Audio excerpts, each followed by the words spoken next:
All right, let's ditch those takeout menus today and fire up our own culinary adventure, huh? Sounds delicious. We are diving deep into street food today with, some seriously tempting recipes. Ooh, exciting. From the German cooking show, Kochen mit Martina und Moritz. Okay. And trust me, these are not your average hot dog on a stick situations. Right. We're talking gourmet-level street eats. You can recreate these at home. Yeah, you're so right. There's been a real shift in how we see street food these days. It's Oh, gone from like a quick bite on the run to like an art form. totally. Delicious snapshot of global cuisines, and Yeah. a real craving for authentic handcrafted meals, even if they're on the go. I am so here for that. Yeah. Okay. Yeah. First up, we have a recipe for Grünen Falafel. Ooh. That's got my mouth watering already. I mean, who doesn't love falafel? Right. But these are vibrant green, bursting with fresh herbs. And get this, pistachios. Really? Pistachios in falafel. Wow. That's a new one for me. Right. The pistachios add this amazing, like, earthy depth and a little bit of crunch that takes it up a notch. Mm. But those green herbs, they're not just for show. They signal this cool trend of falafel becoming, like, a go-to for vegetarians and vegans, Yeah. offering a really flavorful, protein-packed alternative. Speaking of, this recipe even offers like a vegan twist on the traditional yogurt sauce. Though let's be real, no matter what you dip it in, soaking those chickpeas overnight is non-negotiable, right? It's got to be all about that like melt in your mouth texture. 100%. That's like the key to unlocking that creamy, light texture in your falafel. We're talking like a good 8 hours of soaking to really let those chickpeas soften up. And pro tip, a bright, tangy avocado salsa on the side. Okay. Cuts through the richness of the falafel beautifully. Trust me, your taste buds will thank you. Okay, you had me at avocado salsa. Now, while those chickpeas are soaking, let's hop over to India for some samosas. Yeah. Those golden brown, crispy triangles filled with savory goodness.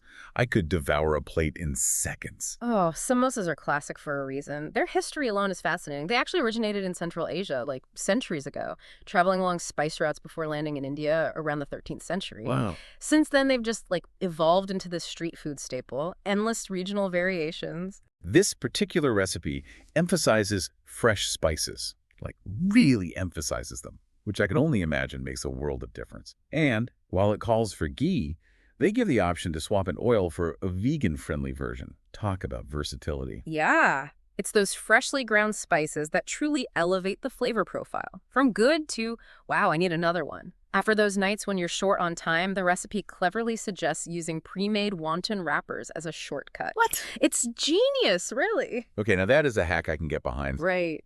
All right, next on our street food adventure, we're tackling a dish beloved the world over, chicken wings.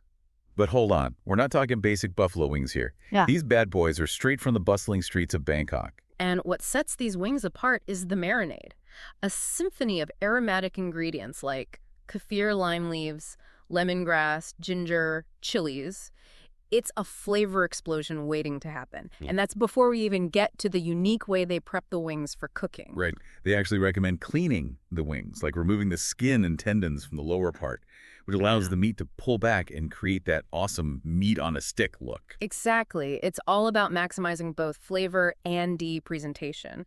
And here's where it gets interesting. They recommend pairing these wings with, get this, craft beer. Right. Apparently, the bolder, more complex flavors of craft brews complement the intensity of the marinade beautifully. Ooh, a street food and craft beer pairing. That's next level gourmet right there. Yeah. I'm sensing a theme here. It's like every detail is about elevating the experience, not just the food itself.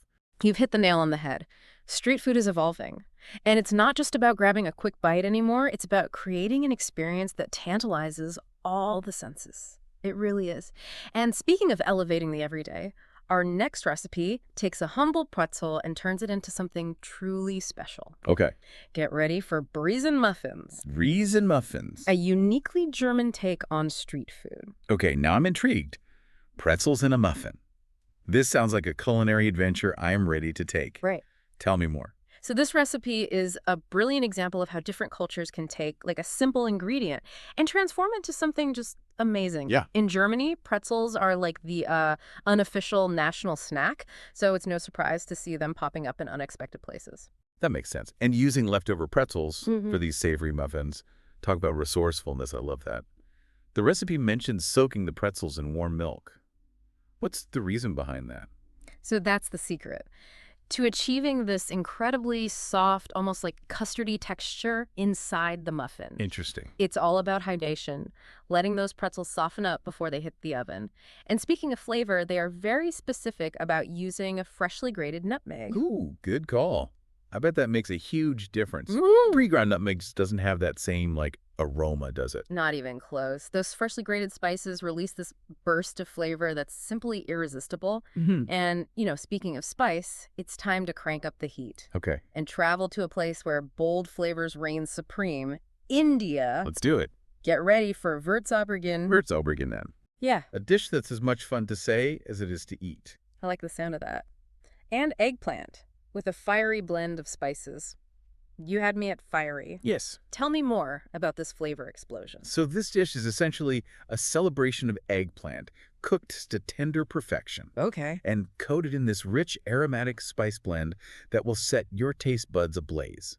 It's a fantastic example of how global cuisines influence each other, Yeah. We have the eggplant, like a staple in so many cultures, paired with an explosion of spices that hints at Indian and Southeast Asian influences. It's like a global fusion party in your mouth.